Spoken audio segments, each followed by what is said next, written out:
And we are back in Reykjavik.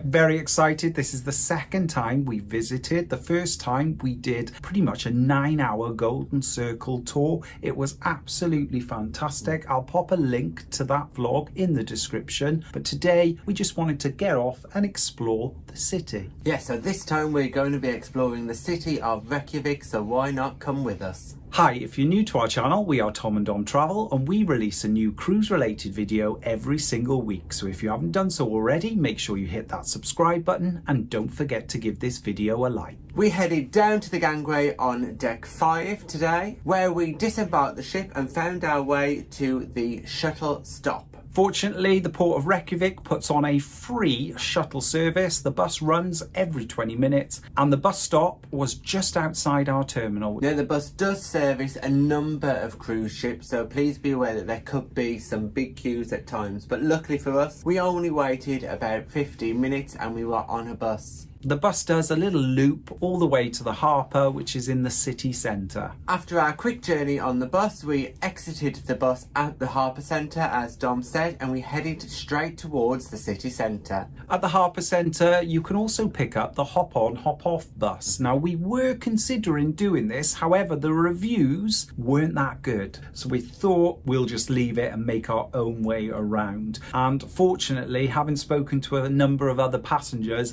that was the best decision we made. There were some people that waited over an hour and a half to get on one of these hop-on, hop-off buses, and when the bus did arrive they couldn't get on because the queues were that big, and unfortunately if you hopped off you couldn't hop back on because the bus was full. We'd recommend that you take a look at the hop-on off bus and work out how busy it is in that day in Reykjavik. It might not be the best option for you, and the city is definitely very walkable. Now, the first huge tourist site that we spotted was H&M.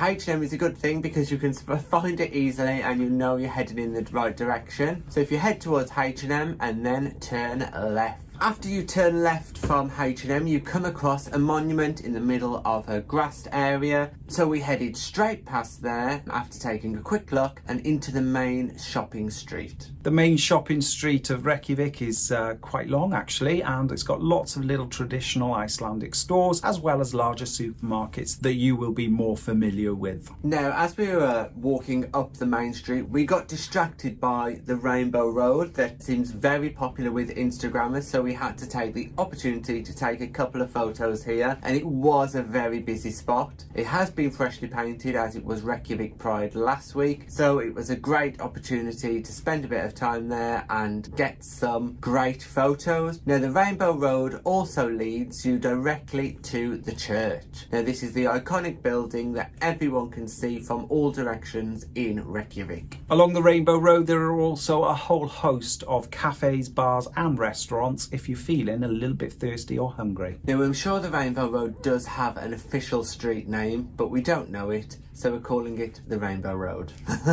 Once we got to the top of the Rainbow Road, we were greeted by a monument just outside the church, and the church is actually really, really spectacular. It is absolutely huge when you get up close, and it does feel very modern, but in a good way that is just iconic already to Iceland. There's some really great views over the city. Now, there was a small queue to get into the church itself, but we joined the queue and headed on in. We weren't sure whether you had to pay or not to get into the church, but we quickly discovered that it is actually free to enter, so we recommend that everyone heads in there. Once you're in there, it is an absolute vast space that is really, really spectacular. It feels really, really modern, and there is lots of space to move around in the church. There's a whole host of opportunities to light candles in remembrance. There is one paid attraction in the church, and that is heading right up to the top of the tower, but there was quite a queue to do this, so we chose not to do it. It is not very clearly signposted what you should and shouldn't do, and we could hear other people in the church arguing whether they had to pay or hadn't, and we're quite sure that a number of people went into that lift and didn't pay. It is a bit of a hit and miss thing. We chose not to do it because there was a big queue waiting to go up in the lift as it was. After we exited the church, we had a look, and just round the corner was one of Reykjavik's public baths, so we thought we'd go and have a quick look. Just remember that the public baths in Reykjavik are fed by thermal waters, so if you are staying there,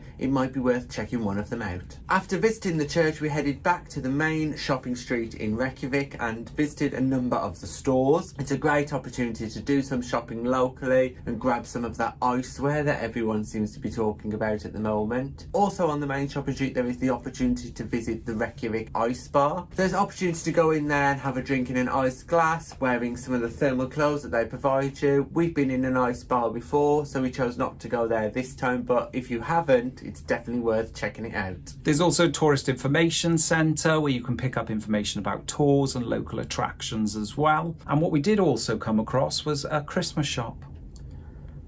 In August. So if you want some Christmas decorations, and there is definitely some Christmas fans out there, you can get some Christmas decorations all year round here in Reykjavik. We then made our way down to the lake where the Parliament and the Town Hall are. Here we visited the old Town Hall and decided to stop here for a coffee. There's a lovely little cafe where you can get a selection of food and hot and cold drinks. It's a great spot and it's a little bit less touristy than some of the cafes on the main street. There is some fantastic architecture in this area of Reykjavik, some really modern buildings and also some traditional buildings as well. Here you'll also find a number of museums, art galleries and just visitor attractions. Watch out though, because you're directly under the Reykjavik flight path. Now, if you are hungry, there are several different opportunities to have a meal here in Reykjavik. You could have a traditional sit-down meal with several courses, or a hot dog from one of the hot dog stands. One of the Icelandic menus that they did have on offer included minke whale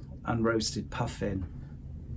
Now, would you try minke whale or roasted puffin? Please let us know, because to us that seems quite controversial. Now, the quick service option would be to go for a hot dog, and hot dogs in Reykjavik are super popular. We came across one vendor and we were blown away by the size of the queue. It is an incredibly popular tourist spot for hot dogs, and unfortunately the queue was so big we just didn't have time to stop and grab one. No, otherwise we would have if there wasn't a big queue. You would like to have tried one of those. Once again, we continued to walk through the city centre itself and having a little wander around some of the local buildings. Also, we came across a Chinese embassy, which was interesting, wasn't it? Because that stood out right in the heart there of Reykjavik. From here, we headed back along the seafront towards the Harbour Centre and we came across a fantastic sculpture. We noticed it on the bus journey into Reykjavik and it did look absolutely incredible. Very, very popular with tourists all taking photos. So we took the opportunity to stand there and grab a few, and it was pretty spectacular. A really good spot. If the weather's good as well, you get some really good photos of ships docked at anchor. Today was a Holland America ship out there as well. Now we began the walk back to the Harbour Centre, where you can pick up the coach transfer back to the ship, which is complimentary as we said before. The coach takes around about 10 minutes to get from the port into town and vice versa, or it is a 45-minute walk. Now, as we just said, there were several cruise ships in port today, including us, Holland America ship, Norwegian ship and a Viking ship. So that meant that the queue for the shuttle service was quite big, but it wasn't such of a queue, it was more of a push. Yeah. With buses arriving and everyone trying to get on as quick as they could. For a British person who is used to getting in a queue, that was not happening. It was everyone for themselves, really, as quick as you could get on that bus. Yeah, it was a little bit chaotic with everybody pushing and grabbing and scrambling to get on the bus. It was really, really disappointing. Yeah, it was dangerous. It was dangerous. Fortunately, the second bus came along and we managed to get a seat as well, so we didn't have to stand on the second one. But it was very, very busy and very chaotic. Once we arrived back at the ship though, it was very quick to get back on board Island Princess. Thanks for watching our day in Reykjavik on Island Princess. If you've got any comments or questions, just pop them in the box below and we'll get back to you. And please don't forget to like and subscribe and hit that bell notification button to never miss a video from us. Thanks for watching. Bye.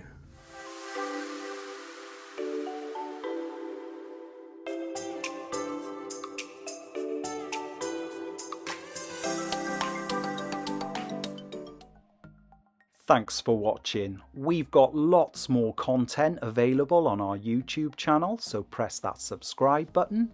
If you're interested in receiving daily updates, we're available on most social media platforms. Just search for Tom and Dom Travel.